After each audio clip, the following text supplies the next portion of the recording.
corner for Ulsan. Headed down. It's in! Martin Adam!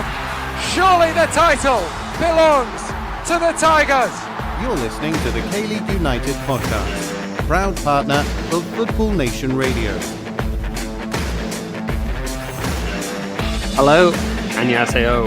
Welcome to the K-League United podcast. Matthew Binns here, bringing those much sought after sultry nasal tones to proceedings after some time away.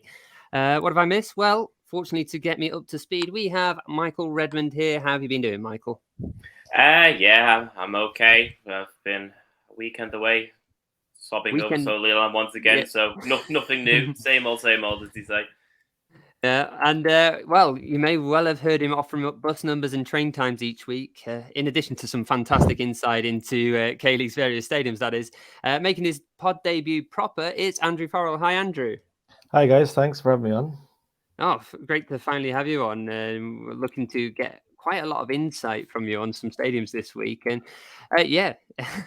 we've got, two ground hoppers on the podcast today, because, Michael, you've done a fair few as well. But, Andrew, let's get the big questions out the way first. Sure.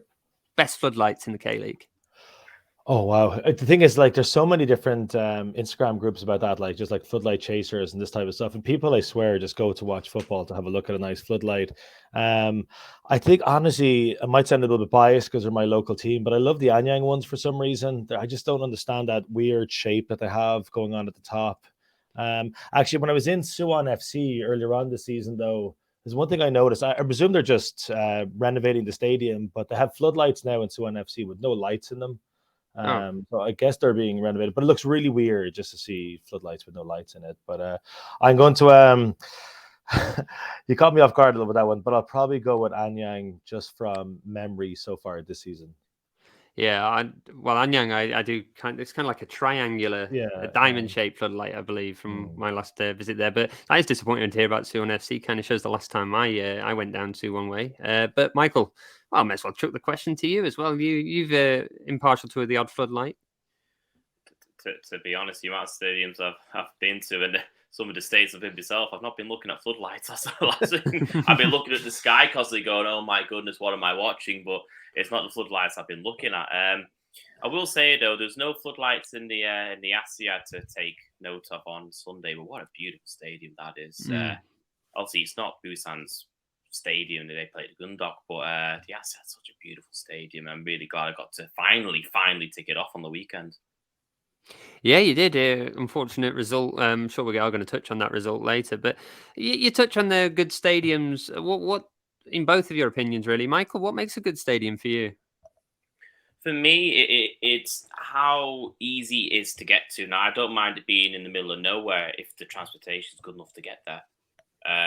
Obviously, they have to have a convenience store so close to the stadium. They have to have things where the ticket system actually works.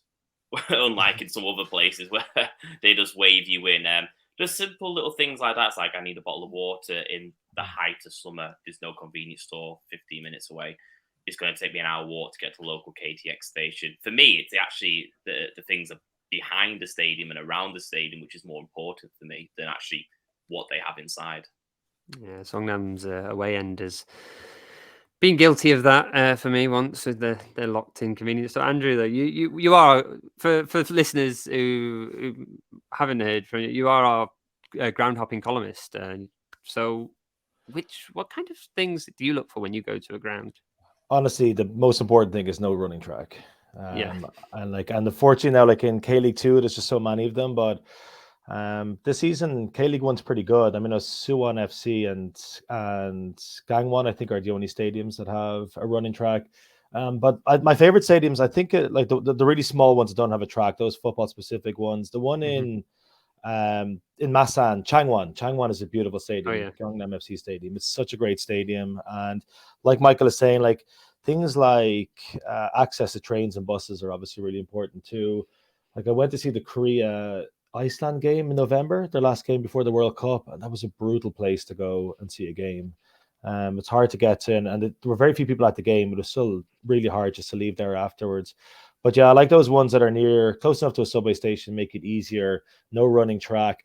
And then also, any sort of a view out the window, sorry, over the back walls or over the stands is always nice to see as well, especially during the summer. If you're just looking at a mountain or, some forest and stuff like this, it's always really nice. But, and then obviously the services, like you got to have water, beer, if that's what you're interested in, coffee. And I think from recollection last season, I think Gangwon FC and Gyeongnam FC had like local beers were for sale at the stadium, which is definitely something to do in Major League Soccer a lot, which would be really handy if they did over here. Like if you could go watch a game in Jeju and they were not just selling CAS and OB, if they were selling locally brewed beer, I think that would be a really good addition to games. Yeah, it would actually. And I was going to, when you were talking about background scenery there, my mind immediately went to the Gangwon FC Stadium in Chuncheon, because I've got several, obviously. And I love that background they have in Chuncheon there. Bit of a pain to get out there from the station, but yeah. But we are going to talk more about stadiums later when we touch on Footballogy Match of the Round. But for today, we are going to be looking over a lot of matches, because there has been a lot of matches since our last podcast. We've had the second round of the FA Cup, and we've had both K-League 1 and K-League 2 in action. So we're going to be choosing our picks of each round, just one game each from each of those. And then we'll be moving on to the aforementioned Footballogy Match of the Round and our Survivor picks as well. So stay tuned for that. But first then, the FA Cup, K-League is not back because it's already been, but it's the second round. K-League 2 teams have entered the competition, and in doing so, we've had an interesting number of results. I'm going to run down these very quickly because there's been quite a lot. So I'm going to say Yeoju 2, Gimpo Citizen 4, Asan 2, Jeonju Citizen 0, Seoul Ilan 6, Bucheon 90. Sorry, I'm just reading that again. Seoul Ilan 6. Bucheon FC 1995 0. Yes, wow, had to do a double take on that one. Anyang 1, Busan Ipark 4, Songnam 1, Pyeongchang United 0, Jeonnam Dragons 1, Mokpo City 0. I'm running out of breath here. Chongbuk Cheongju rather. They beat Jungnam Chorus Mustang 3-0. I do love it when you go down the early rounds of the FA Cup and try to read all the names. Hwasong 2, Ansan Greeners 3, Changwon City 2, Pyeongtaek Citizen 1, Busan Transportation Corporation 0, Dangjin Citizen 2. There's only 6 more. Gyeongju Korea Hydro Nuclear Power. They won on penalties against Goje Citizen. Chuncheon, they didn't win on penalties, sorry. Goje Citizen won on penalties against them. Chuncheon 1, Paju Citizen 2, Jinju Citizen 1, Shihung Citizen 2, Daejeon Korea 1, Gimcheon Sangmu 2, Cheonnan City 3, Yangju Citizen 2, Gangneung City 1, Gyeongnam FC 2. We're going to see how many of those make the cut when I do the edits on this podcast, because that was more than I anticipated when I started reading it. But yeah, we are going to just choose 3 games from that large number of games. Michael, I'm going to choose you first here. Which game caught your eye? Well, it's very obvious which game caught my eye, but I want to talk about Seoul Ilan in the K-League 2. So we'll just forget about the negativity of Seoul Ilan fan. I'll forget about their biggest ever recorded victory and throw that aside and just talk about another game, because I want to talk about them in a negative light later on. The game I looked at, which I actually watched the next evening, was Daejeon Korel versus Gimcheon Sangmu. And the reason is because a few things, really. Obviously, Gimcheon are in K-League 2 as well, and they left it very, very, very late to actually win that game. Now, it was a 2019 finalist, Daejeon Korel, against a strong K2 opponent who we've talked about in the past. Gimcheon are going to cruise to the title. Gimcheon scored first. Lee Young-jun scored first, and then Daejeon equalised in the 66th minute with Kim Min-hyuk. Now, the game looked like it was going to extra time and penalties, and you're thinking, oh, hang on, a big boy could be going out here, because if you survive the 30 minutes extra time, penalty shootouts going anyway. It doesn't matter who you are, what you do. It was literally the 94th minute and 4th second that Gimcheon put the ball in the back of the net. It was literally the last kick of the game that Gimcheon won the game to go through. That was Kang Hyun-hyuk with a goal as well. So, as a Seoul Ilan fan, I'm thinking maybe it's good they have more games. I'm also like, I love to see underdogs go through in the FA Cup, especially.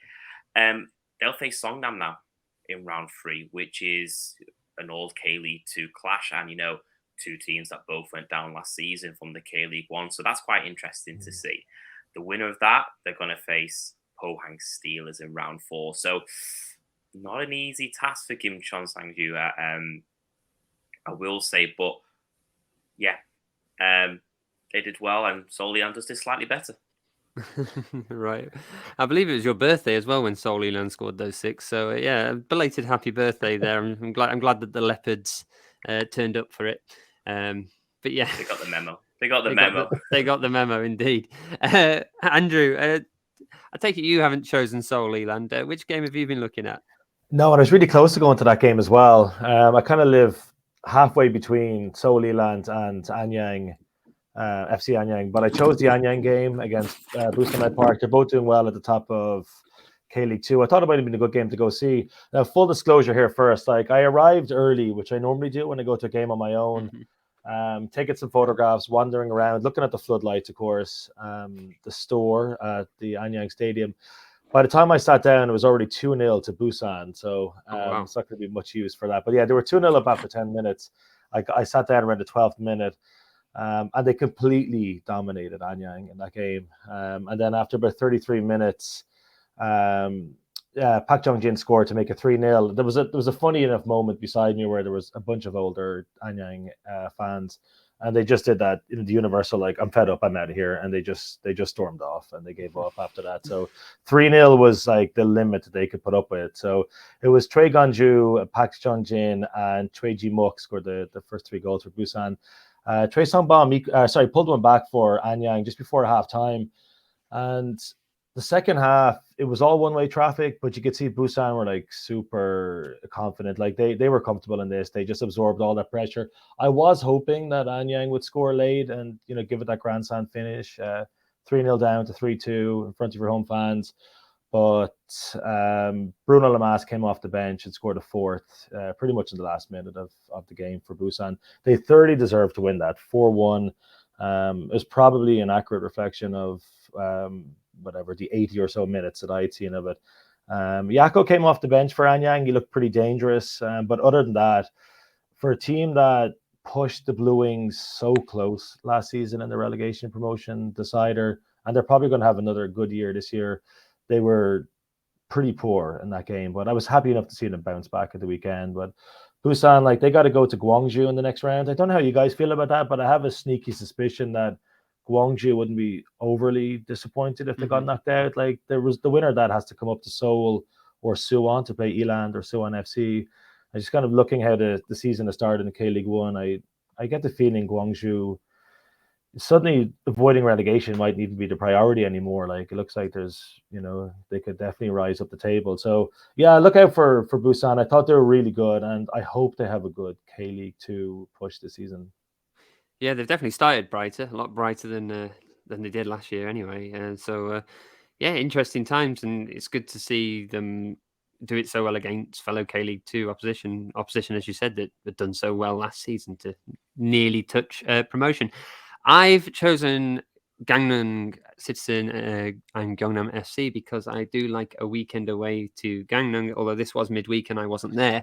But yeah, this is my choice of the round just because I've been quite impressed with the way Gyeongnam have started the season. And yeah, they come into this match high flyers, promotion hopefuls, and they're facing a Gangnam Citizen side that's been labouring in mid-table in K3 League this year. The Gyeongnam, I can't even say his name. Gyeongnam manager Sol Ki-hyun took the opportunity to rest his side with perhaps one eye on Gimcheon Sangmu the following weekend. Gangnam, meanwhile, they've won just one of their last 4 matches. They lost the other 3, and they were hoping that this would offer them some respite.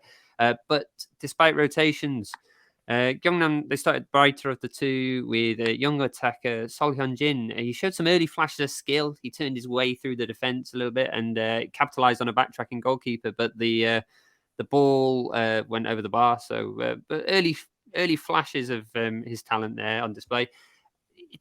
But the longer that Gyeongnam went without an opener, the more the home side grew in confidence. After a period of pressure late in the first half, Gangnam were able to break the deadlock about 5 minutes before the interval in the end. It was a ball lofted into the area from the right, and it was nodded down by the attacker Douglas into the path of Yang Jun-ah, who managed to pull the ball back across the face of the goal for Kim Jun-son to slot it in. So yeah, with an unlikely lead, Gangneung, they continue to add pressure in the second half. They were unable to find that second goal, though, to kind of seal the points and scrape that giant killing. And with 15 minutes to go, it was former Pohang player Kwang Ki-pyo firing a low shot to the goalkeeper's right, which was parried up into the roof of the net, and it brought things level.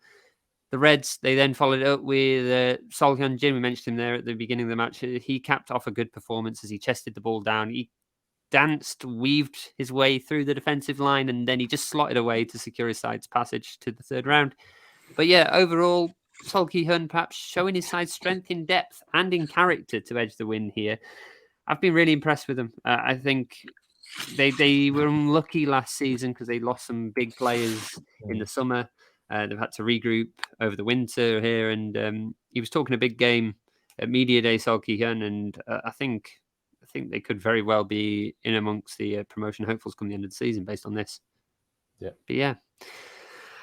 So they were our picks. Obviously, we may not have picked your favorite game. So if you were listening, please get them in the comments and tell us which games we should have been talking about. But not Seoul Ilan 6 Bucheon. No, we don't need to talk about that one.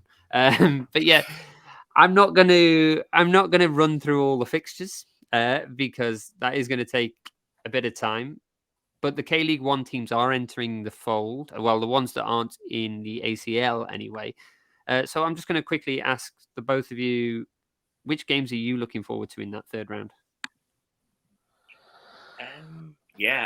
For myself, it has to be solely on versus Suwon. With the way things are going in the league, Seoul need to have a good FA Cup run. And if they play a full strength squad against the Suwon side, that might not be quite up for it. As Andrew made a point before with Gwangju, maybe Suwon will be in a similar boat of trying to push up the K-League 1 table. They can have a second eye in the FA Cup. Then Seoul Ilan can go and take, as Nate said, take 3 points there. They could take a victory there and move on to the next round where Suwon, please go 3 points because we need it somewhere. We're not getting them anywhere else. So, but yeah, that'll be the game I'll be focusing on. And yeah, before the podcast started, Andrew, you were saying you were looking at that game as a potential midweek visit. Which games, though, have caught your eye? I'm going to go to the Anyang Greeners against the Suwon Blue Wings. I was actually in the Ansan immigration office today renewing my visa. I don't know if you guys ever been there before, but out the window there's a magnificent view of the WA Stadium, Ansan Greener Stadium. So I'm going to go to that one because I don't know how many people you have who listen to this who are Suwon Blue Wings fans, but I always just think when it comes to away days that the Blue Wings, they just bring a certain amount of noise and color, which I find really enjoyable to be part of.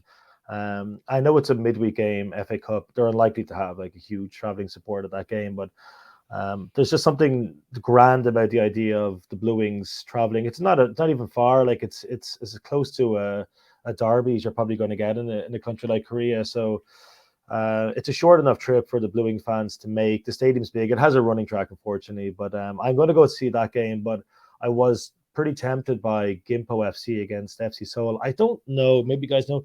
I'm not sure if FC Seoul have even played Gimpo yet in that stadium, and maybe they have in some previous year in the FA Cup. But they've made so many changes to their stadium since they went to K-League 2 that sounds like a really, really nice fixture to go see. But Gimpo is just a little bit far to get back from on a Wednesday night. So it's Ansan against Suwon for me, but tempted by Seoul Ilan against Suwon FC and Gimpo against FC Seoul. Yeah, I was actually looking at that Gimpo one. And also you mentioned Gwangju Busan earlier. I think that's a good one. Gimcheon Sangmu and Songnam, as you mentioned, Michael, the 2 relegated teams. I think that's an interesting fixture there. It's a difficult one for me because I'm not entirely sure. I think Daegu versus Cheonan. I don't know why. I know Cheonan aren't doing very well at the moment, but I always like seeing Daegu in the cup. And Daegu Stadium. It's in the center of the city. So if you're going to get a good crowd midweek, you're likely going to get it from Daegu. They've only won one FA Cup, but they've done well in recent years to try and to get to the final. I'd quite, want to get off to a good start against Cheonan, but Cheonan, they could turn out in the in the cup. So that would be the one I'd choose, other than the ones you've all just mentioned. But yeah, that's our brief FA Cup Round 2 roundup. But after the break, we're going to move into K-League 2 and discuss the weekend's action. So don't go anywhere. FNR is a revolutionary football-dedicated digital platform, the first of its kind in Australia. It provides a 24/7 live online radio platform experience, podcast hub, and acts as a content provider for TV, radio, and digital. Having reached millions of listeners and football fans since launching, FNR is accessible worldwide via its website or app, providing a platform to discuss, debate, and celebrate the world game. We are your voice of football, FNR Football Nation Radio. Hello and welcome back to the K-League United podcast. It's me, Matthew Binns, along with Andrew Farrel and Michael Redmond. And before the break, we were talking about the FA Cup second round, but we're now moving on to the weekend's action. And there ain't no party like a K-League 2 party. And that was very much the case this weekend. We had 6 games in action. As always. And these were the results. We had Anyang at home to Asan, and it finished 3-0 to the Violets. Songnam continued their win from midweek in the FA Cup with a 3-2 win over Cheongju. Gimpo Citizen, they finished 1-1 against Bucheon FC 1995. Gimcheon Sangmu, meanwhile, fell 2-0 to Gyeongnam FC. Busan I-Park, they finished 1-0 winners against Seoul Ilan, much to Michael's dismay. And Jeonnam Dragons, they recorded an away win at Cheonan City. But we are going to pick a game each. And Michael, before we get on to the woes of Busan, Andrew, I'll let you go first this time. Which game have you picked to go over here? I picked Gimcheon Sangmu against Gyeongnam FC. Both of these teams are getting quite a lot of talk in this week's episode. I was actually really looking forward to this game. I wouldn't always sit down on a Sunday and watch a full K-League 2 game, but there was something about these two sides. I think like a lot of other people, I expect them both to be challenging at the top of the table by the end of the season. And again, there's always something a little bit intriguing about Sangmu. They could just get this influx of players, and they have to sort of gel that into a team that will either stay in K-League 1 or challenge at the top of K-League 2. And Gyeongnam are obviously, they look like a team that could win this league as well. They definitely like one of the strongest sides around. So I watched the game for that particular reason, and I'm also planning to see Gimcheon Sangmu this weekend against Chana. And so I have to say as well that Gyeongnam were really, really impressive in this game. The first half especially, they were really threatening. The first goal is a thing of absolute beauty. It arrived at the 14th minute. There was a first-time cross from the left from Park Min-seo, and Gelson Oliveira, no time to react. It just flew over the defender's head, and this instantaneous cushioned the ball down with his chest, and then first time volleyed it into the net at the front post. It was a beautiful goal, like absolutely beautiful goal. A thing of real beauty just to see a player react like that with having absolutely no time. And they dominated. Gyeongnam really dominated the first half after that. Gimcheon had a couple of good chances in the second half, but everything just seemed to be hit straight at the goalkeeper. But it was 1-0 going into the last couple of minutes. And then the defining moments of the game, about 89 minutes on the clock, FC Seoul's Jo Hyung-uk, he took a tumble in the box. You see this a lot where the big striker just kind of muscles his way in front of the defender, and he leaves one or two legs trailing at the back. He's looking for that contact. The contact comes, the two players go down. He's looking for a penalty. There were half-hearted pleas from the rest of the Gimcheon Sangmu players, but the referee waved play on, which he was right to do. Joe was still rolling around on the ground, having hardly been touched, but they actually hit the crossbar from that same play. It was a beautiful glancing header from Joju Bom, hit the crossbar. Gyeongnam broke immediately, and Lee Jun-jae had pretty much no support. It was 3-on-1. He cut in off his left foot, and a beautiful finish with his right into the bottom right-hand corner. And that was a 2-0. There was a short wait to see if the referee was going to have a look at the VAR check with the penalty, or potentially the header coming off the crossbar, maybe bouncing over the line. But they went Gyeongnam's way in the end, and they were like super impressive in this game. So I'm looking forward to Gyeongnam this season. As I said, like their stadium is so nice. The city's pretty interesting, Changwon as well. I hope they have a good year, but I also hope that Kim Chan do too. Like, it's just interesting to see this kind of cobbled together team of guys doing their military service. So I'd imagine they'll both be towards the top of the table at the end of the season, and hopefully I get to see Sangmu on Saturday. Yeah, and well, Michael, go on then. Tell us about your weekend. Yeah, just the football. Just the football. Sorry. I was slowly getting sadder and sadder as Andrew told me how great the teams above us are. I was just contemplating why I'm doing this still, but yeah, no. I was down in Busan this weekend for the Busan Park versus Seoul Ilan game. It's the second season Busan's been playing in the Asiad, as we mentioned earlier. Unfortunately, last year I actually didn't manage to get there, so this is the first time I managed to make the way down there. If I knew then what I knew now, I wouldn't have bothered to stay there. Yeah, I want to make a point before we really start talking about the game itself. Like, Seoul Ilan have like 7-8 players injured already. The 4 games into the season, no Yoon Bun Sam behind the goal, no Haenan, no Honan, no Van Tuan. That's just off the top of my head straight away. What's going on at Seoul Ilan with the injuries? That's a point that needs to be made before even talking about this game. It was a patch-up team before we even started kicking the ball. So anyway, the game kicked off, and Seoul Ilan had possession of the ball. They were passing it around, they were pushing it forward, and then I think it was 7th, 8th minute in, calamity. Just Moon Jung-in just decided to pass the ball to Fessin up front at Busan, who just slotted the ball into the back of the net. And I'm talking here like I don't know what I'm talking about, but I'm still contemplating what happened because I still don't understand what happened.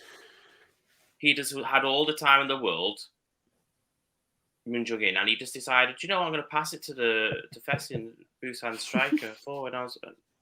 And all the Seoul fans have stopped and just looked at each other and wondering, like, okay, this is the 2019 Seoul Ilan back again. We accept that. But it was just calamity. To be honest, then Seoul had the ball and wouldn't let Busan have it. I think the possession was around about 67% for Seoul Ilan against 63% of Busan. So Seoul had the majority of the game. They were passing, they were moving, but they've no finish. They've no striker. They've nobody put the ball in the back of the net. Busan was literally inviting pressure on Seoul Ilan because there was no one in that Seoul Ilan strip that could put the ball in the back of the net on Sunday. All 3 of our league goals so far, or 4 of the league goals, have all come from midfielders, Sabitzer and Bruno. So it's a problem. Seoul Ilan have 4 games into the season. Who's scoring the goals for the team? I don't mean to go into one, but it was just such a lackluster game of like Seoul Ilan. I was like, wow, this is back in the old days of what it used to be like before the Chun Jun-young era. For Seoul now, they're the only team apart from Cheonan City now to still not have a win in the K-League 2. They're 10 points off the top, and as I said before, they need a good FA Cup run because I can't see them doing anything in the K-League 2, especially with what strikers we have at the moment. Bruno is an absolute angel at that club, and I don't understand why he's at Seoul Ilan. He's too good for the team. If it wasn't for him, we'd be in a lot dire situation. Yeah. What changes in a few days? That's what maybe it's just a really underperforming Bucheon side, but 6 goals kind of, you got to at some point say, well, it's actually probably the other teams doing quite well there. Seoul Ilan score 6 in the middle of the week, and then they go down south and suddenly can't put anything together. Well, I think it's a number of things. Like no disrespect to Bucheon Seoul here, but they never turned up at that FA Cup game. Seoul Ilan, once Lee Seung-hyun got the first goal, I think it was like 7 minutes between the first and the 4th goal. It was just goal, and Bucheon were just on the back foot. And then once you go 4-0 down, you're kind of like, well, game's done, isn't it? Especially in the first half.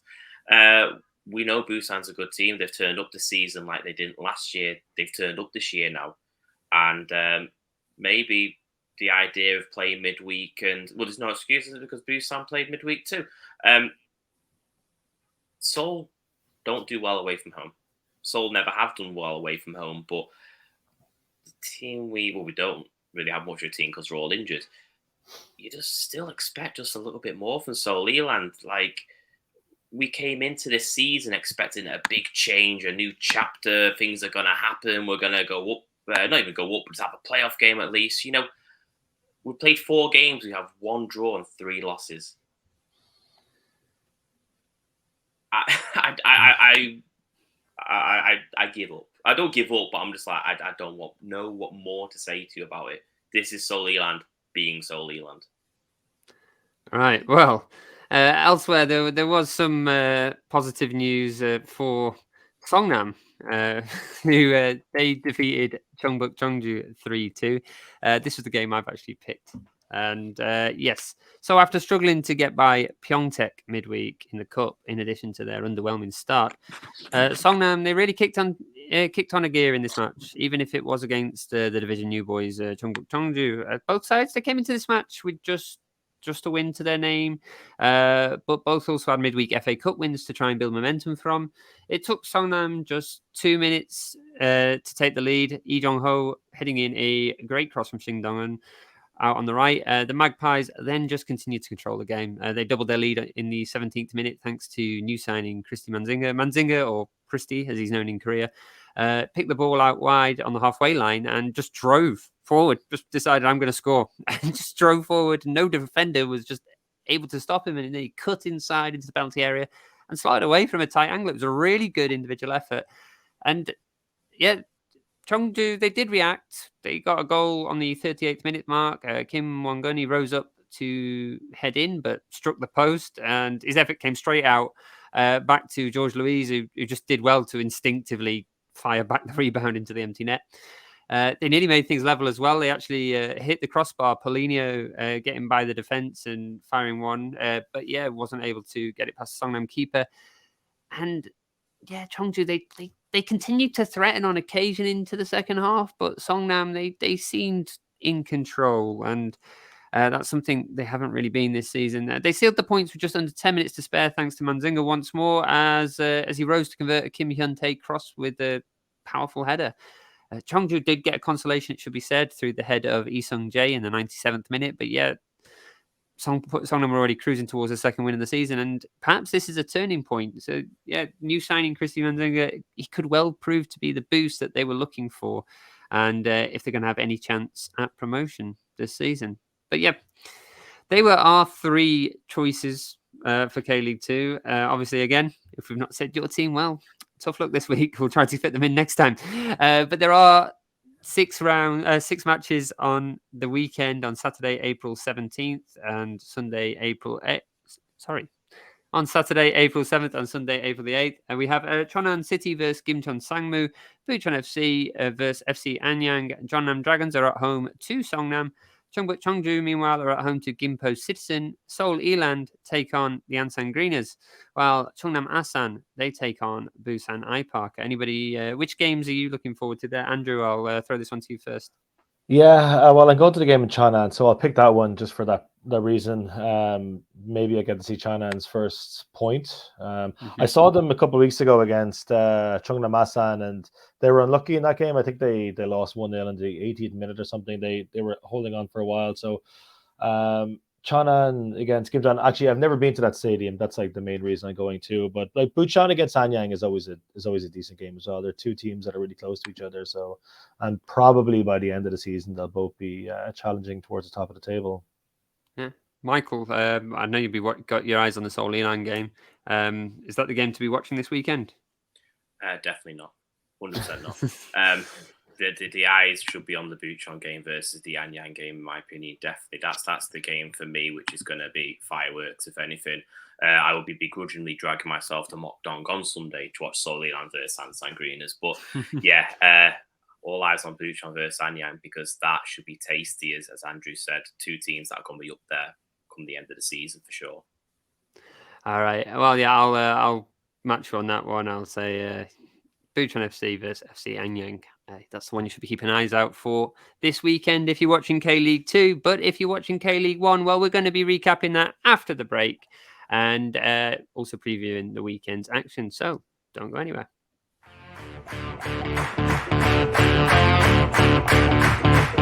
Fans, we want to hear from you.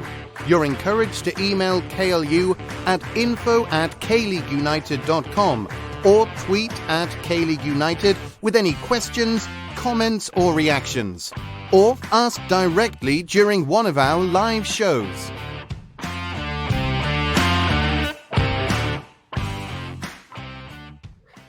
Hello, welcome back to the K-League United podcast. I'm Matthew Binns here with Michael Redmond and Andrew Farrel, and we've gone through the K-League 2 round 5, but we're going to now look at what happened in K-League 1 last weekend. A quick rundown of results. John Book, they lost 2-1 to Pohang Steelers at the Jeonju World Cup Stadium. Kim Sang-sik's woes continuing there. Gwangju FC, meanwhile, continued to fly high as they beat Suwon FC 2-0. Incheon United and Daegu FC played out a 0-0 draw to round off Saturday. Well, not quite, because Daejeon also had a absolute belter of a match against FC Seoul that finished 3-2. More on that in a minute. But yeah, on Sunday we had Jeju at home to Ulsan, and unsurprisingly, Jeju lost to Ulsan by 3-1, while Suwon Samsung Blue Wings wrapped up the weekend against Gangwon FC, both teams playing out a 1-1 draw. A few interesting results there. Andrew, you were at one of these games this weekend. How did it go?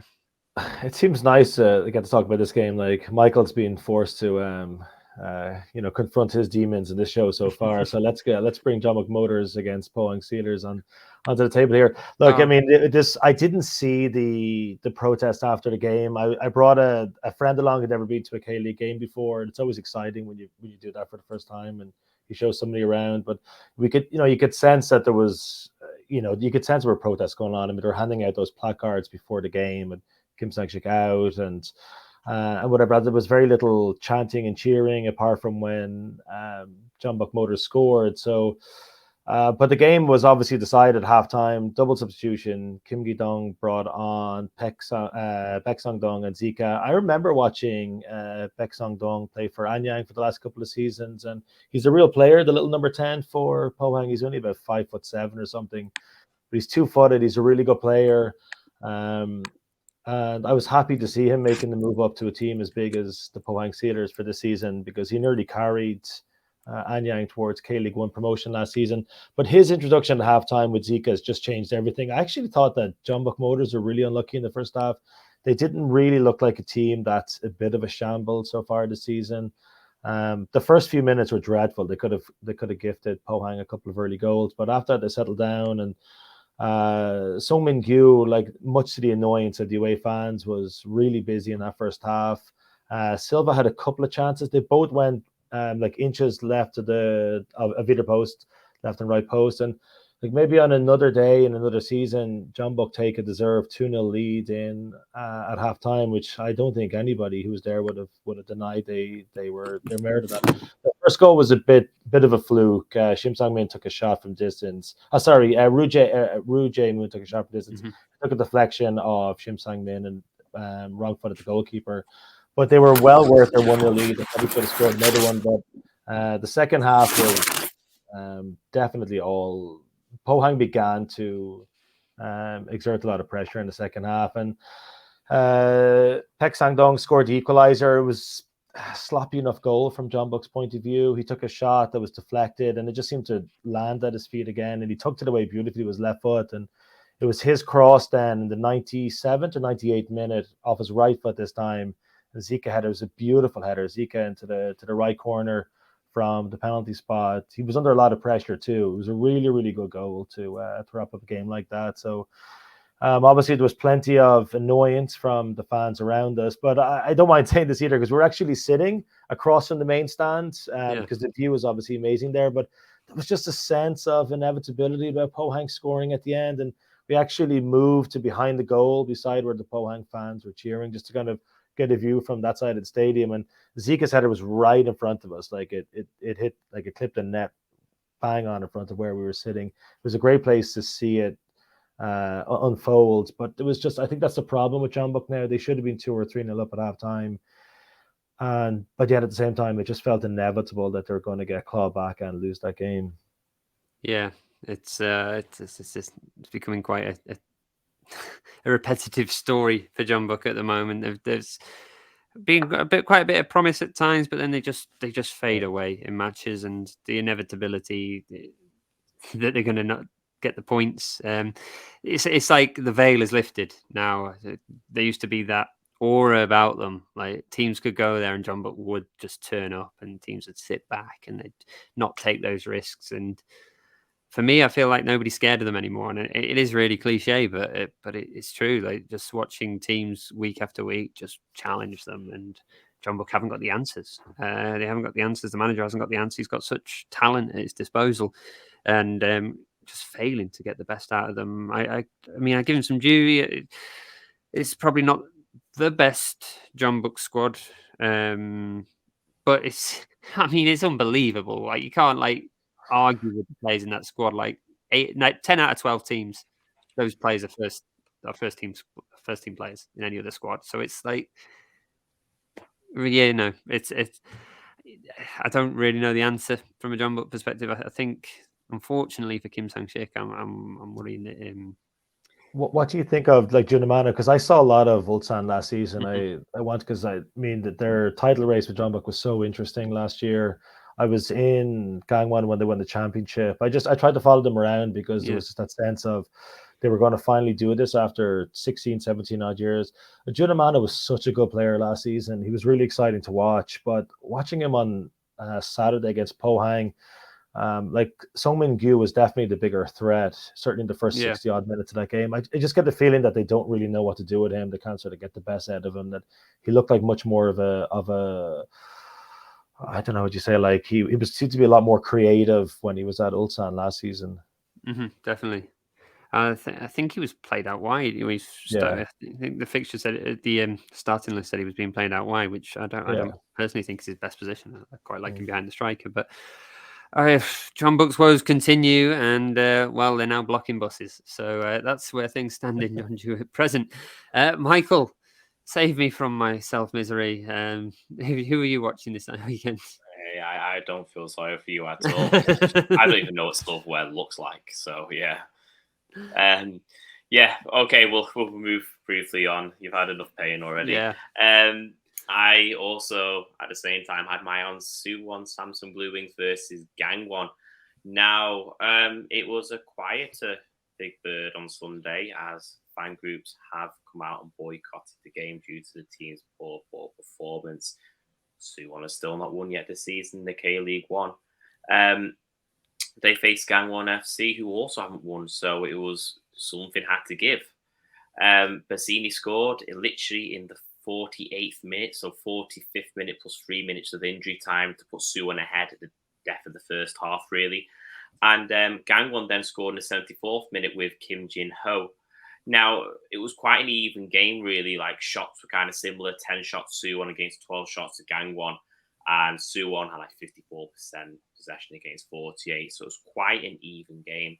One thing I did make a note of, really, like watching back on it, is both teams were absolutely wide open. There was chances of both teams to score. Like, they weren't cancelling each other out at all. There was wide open spaces, but the teams just could not take them chances, and they could not get the winning goal.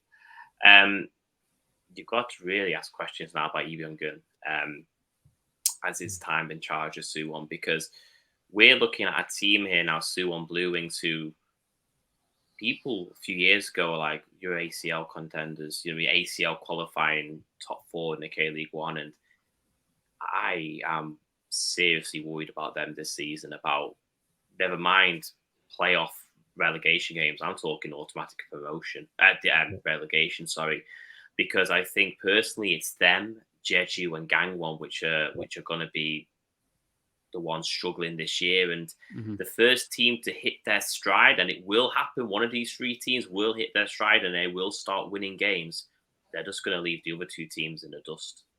And it's really, they needed 3 points this weekend because they played a Gangwon team, which I thought would struggle this year, and which are still struggling this year. They failed to get anything out of it, really. 1 point is not 3 points of Suwon, which they desperately needed. Gangwon, on the other hand, they're also in a similar situation. I feel like Jeju are really helping them out, also having a dire season, but Gangwon just haven't really turned up this year, and the game on the weekend really showed it. Yeah, a lot of teams struggling to get going early this season. Perhaps John Buck should take some encouragement in that, but they don't know they won't. But yeah, no, worrying times for Suwon at the moment. When you just look at, I was going to say, like, when you look at like Suwon's first 5 fixtures, like if you ask them at the beginning of the season, you're going to have the 2 promoted teams at home. They've only left Suwon once this season in the first 5 games, because they've had 1 derby game, 3 games at home, and then a trip down to Jeonbuk. I agree with you, Michael. Like, I think they're going down the way things currently stand. Like, if you ask them at the beginning of the season, like, you got the 2 promoted teams at home, Gangwon at home, and Suwon FC away. Like, from that list, you're thinking at least a couple of wins from that, probably a draw. Like, you could forget about the game in Jeonbuk, but to have 2 points from those 5 games, I don't understand why they didn't make a change maybe around the time of the international break, like, because then the game against Ulsan is like a free hit for them, but they got Jeju at home then after that. Like, this really is relegation 6-pointer stuff already for the Blue Wings. Indeed. Well, at least the fans, they could celebrate Seoul losing in dramatic fashion at the weekend, because that's the game I've chosen. I've chosen Daejeon Hana Citizens 3-2 win over the Capital Club. Yeah, it was a lot of fun, this one. It was great to see the whole stadium actually really adding to the atmosphere here. Daejeon, they came into this match unbeaten as they continued to make the K-League one step up look easy, while FC Seoul, they've been showing signs of improvement this season despite it being masked by those goalkeeper errors. Errors, in fact, that had led to Baek Jong-bom being the starting goalkeeper for this match. However, he could do little to stop his teammate Osmar from converting into his own net on the quarter-hour mark. A quick Daejeon counter took advantage of Seoul's high-back line, and Thiago did well to pull it back across the face of goal for the Seoul defender to accidentally score. 6 minutes later, and Daejeon had made it 2. Cho Yu-min converting the corner with a good header, but the same could be said for Seoul captain Stanislav Ilyichenko, who then headed in from a Ki Sung-young corner 3 minutes later. It was a solid performance from Ilyichenko that saw his manager reward him with a half-time substitution. The striker has seen fitness managed in recent weeks by his manager, but Seoul fans probably were left wondering why one of their strongest performers needs to leave the pitch this early. But yeah, 5 minutes into the second half, and Na Sang-ho made it 2-2 with a well-struck curling effort from outside the box that left the goalkeeper rooted to the spot. Despite clawing it back, though, Daejeon were to have the last laugh, thanks to Masatoshi Ishida, or AK Masa, with a massive goal in the 89th minute. Sorry, that was terrible. The Japanese attacking midfielder was on hand to convert a low cross in from Kim In-gyun with a mid-air close-range volley and keep the Purples singing long into the night. I think Daejeon, they've been quite a welcome addition to the K-League so far. Yeah, they've been posing plenty of problems to the established teams. I think they've got Suwon FC next, but the weekend after that, I think in round 7, they've actually got Ulsan. I think that's the one I'm looking forward to, but obviously that's a game we probably should talk about next week. But yeah, I've been really impressed with Daejeon. They had signs of their quality in K-League too the last couple of seasons. Not quite running away, not running away with the K-League 2. Obviously, they never finished champions, but they look like a team waiting just to go up, and it's good to see that step up being so easy for them. I'm hoping, like, with the funding, they can finally create some competition in this league. Says the Jeonbuk fan. Yeah. But they were our picks for the weekend. And if you think we haven't chosen your game, or you're wondering why aren't we talking about Ulsan, because I make the agenda on this podcast. But yeah, next week we do have Ulsan. They are in action against Suwon Blue Wings. FC Seoul, they're at home to Daegu FC. That's one of the matches picked for English commentary. We have Pohang Steelers at home to Gwangju FC. Suwon FC then take on Daejeon Hana Citizen. While Jeonbuk are at home to Incheon United, also with English commentary to get the full reactions to the upcoming bus protests, I'm sure. And Gangwon FC round the weekend off at home to Jeju United. That's a quick recap of the weekend that was. After the break, we'll have the Footballogy Match of the Round.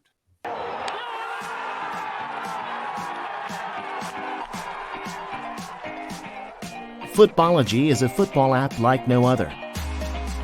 With the handiest tool for football fans on your phone, you can locate any match nearby no matter where on the planet you are or plan to be. Keep track of all your visited games, collect all kinds of stats, and get badges for achievements like special games and milestone events. The Footballogy app covers more than 80,000 grounds and 1,200 leagues worldwide, including K-League 1 and 2, as well as K3 and K4 and the WK League. Download Footballogy for free today on iPhone or Android. Connect with your friends, and your football life will never be the same again.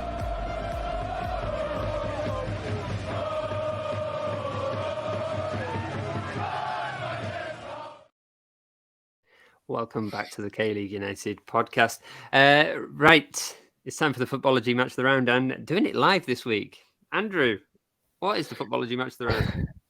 I get the feeling there won't be too many people who are going to agree with this decision, but we've gone for Cheonan City FC against Gimcheon Sangmu. I mean, ultimately, there'd be a chance to pick every other K-League 1 stadium throughout the rest of the season, plus like Anyang, Gyeongnam FC. There's going to be loads of opportunities to pick those teams, but we've chosen Cheonan City FC versus Gimcheon Sangmu because I'll be there. It's at 1:30 this Saturday from the City Sports Complex. Tickets are on sale from the Interpark app. The price range is between 9,000 and 14,000 won. So I mean, like everything else in Korea, when it comes to sports, it's always a cheap day out. It's a good day out. Unfortunately, this stadium, like many of the other ones in the division, has a running track. The capacity is 26,000, I think, but not every block is open for sale. So looking at the Interpark app, you can buy tickets in the east and west stands, and then the away fans are behind the goals on one of the sides. Construction was completed in 2001. This stadium has hosted international football before. Korea played Mali there, but was also used for the 2017 Under-20 World Cup and the 2007 FIFA Under-17 World Cup. I was actually having a look at the squads for that one. Tony Kroos, David De Gea, Kim Sung-gyu, the Korean national team goalkeeper, An Byung-jun was playing for North Korea then, Eden Hazard, Christian Benteke, Danny Welbeck, and Raphael, formerly of Manchester United. So that 2007 FIFA Under-17 World Cup had a lot of really good players who were playing in Korea at the time. So that's not a good enough reason to check out the stadium, but you should go anyway and watch Cheonan City FC hopefully get their first points of the season against Gimcheon Sangmu. In terms of how to get to the stadium, a bit like if you're going to see Asan play, the Cheonan Asan KTX station, it's no more than an hour's walk from the stadium, and there are several other stops on the dark blue line number 1 that can get you to the stadium. So yes, our Footballogy round of the weekend, Cheonan FC against Gimcheon Sangmu. And as we always say, just download the app. If you haven't done it yet, please do it. You can find, I'm sure most of the people listening to these podcasts now are on Footballogy as well. Indeed. And well, actually, you mentioned a lot of big names that had played there, a lot of big teams that have played in Cheonan. I see that you overlooked one team that spent a bit of time in Cheonan. Michael, you had a bit of a stint down there for a while, didn't you? Yeah, the 2019 season. Those 2-hour bus rides that Sol Leland put on still harrowing in my mind. You brought back flashbacks there, unfortunately. 2019, Sol Leland were Cheonan Eland, as everyone used to mock us on the internet. Yeah, they're not mocking you now. Sat bottom of the table next to them. Exactly. But yeah, okay. Well, that is the Footballogy Match of the Round. So do get down to Cheonan. We are going to pick our picks for Survivor, but I thought I'd have a cheeky stadium quiz since we got Andrew on, and Michael, you've been around a few of the stadiums as well. So I thought, well, we'll play a game of not Price is Right, but your stadium attendance is right. I want to see who can get the closest to the stadium attendance of these stadiums, and if you go over, you're out. So I'll let you decide. So I'm only gonna do a few. Don't worry. I can see you all. Oh, no. Doesn't work. It gets cut. So nice, easy one to begin with. Suwon World Cup Stadium. We'll start with Andrew's first time on the pod. So you get the first choice, Andrew. So World Cup Stadium, I'm going to say 44,000. Michael, did you care to? I was going to say 42. I know it's around the 40s. The answer is 44,001, according to Wikipedia. Wow. Okay. So you could have taken that, Michael, if you had just been braver. Right then. Well, I'll make it a home field advantage for you here, Michael Mokdong. What is the Wikipedia attendance for this? 16,000. All right. Yeah, I was going to say 16 or 17. I think 17. I'll go 1,000 over. I'll go 17,000. Point to me, it was 15,511. So no points for either of you there. We're keeping, let's go for another one. Keeping in K2, Busan Asiad Stadium. Andrew. It must be in the 60s. I'm going to say 61,000. Michael? 64,000. I'm winning. 2 points to me. It's actually only 53,760 according to Wikipedia. It doesn't feel like that, though, does it? I mean, this is Wikipedia. So let's only 3,000 this weekend there. So yeah, true. Yeah, it looks more when there's less in it. I'll be honest, as do most K-League stadiums. Michael, Pohang Steelers, the Steel Yard. Oh, been here as well. This is a shot in the dark. I'm trying to remember it. 24,000. Okay, Andrew. I think it's 17 something, like 17,100 or something like that. The answer is 17,443. Okay, I will do one more, just one more, and then I'll let you escape. The Alpenzia Ski Resort, a ski jump stadium, home to Gangwon FC for a little bit of a season a few years back. I remember it, yeah. So you've got this one, is it, Andrew? You're first on this one? Yeah, I have absolutely no idea. I'm going to bet, I'm going to guess 14,500. All right, Michael. I want to say 12. It's 8 or 12. 12. I'll go for 12. Oh, well, you're both close on this one, but Andrew has just scraped it. It's actually 15,500. But yeah, it was quite a small stadium. Obviously, one of the only stadiums where you didn't need a ball boy at one end because the balls just roll straight back down. But yes, so that was a quick game of your stadium attendance is right, or whichever game it is. Anyway, before we go, though, we have got another game that people are playing on our Patreon, and that is Survivor. It's a simple game where you just have to pick the teams that aren't going to lose each week. So both of you, look at the fixtures for this weekend and tell me one team you think that isn't going to lose. Michael, you didn't have the best of luck with stadiums, but will you have the best of luck with the picks on this? Which team do you think isn't going to lose this weekend? I'm going to go with Dejon. I don't want to go for low-hanging fruit of Ulsan, but I'm going to go with Dejon. Dejon aren't going to lose this weekend. All right, Andrew. Yeah, K1, K2. Aren't they? Yeah. I'm going to drop a division. I'm going to go to the game I'm going to. It's probably an easy enough one to get, but Chanan 0 for 5. Kimchon. I'm going to bet Kimchon. Kimchon are not going to lose this weekend. Yeah, I do think Kimchon is quite a safe bet for this weekend. I am going to go with FC Seoul. I think that Daegu is not going to overturn them. I think FC Seoul have been playing okay. Maybe a little bit unlucky to lose to Daejeon. So I am going to do the unthinkable and I'm going to go for Seoul and probably curse them and bring them down like I did Eland last week. Hi, Michael. All right. But that's all of it from us this week. You can find us on social media, on YouTube, Twitter, Facebook, Instagram, all at K-League United.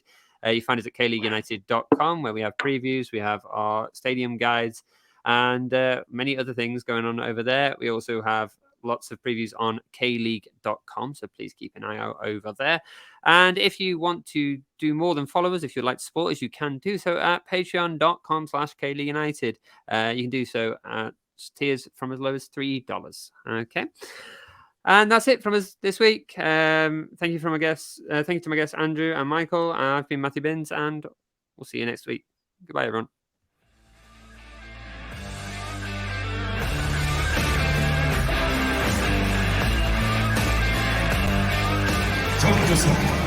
공격 복귀 김신우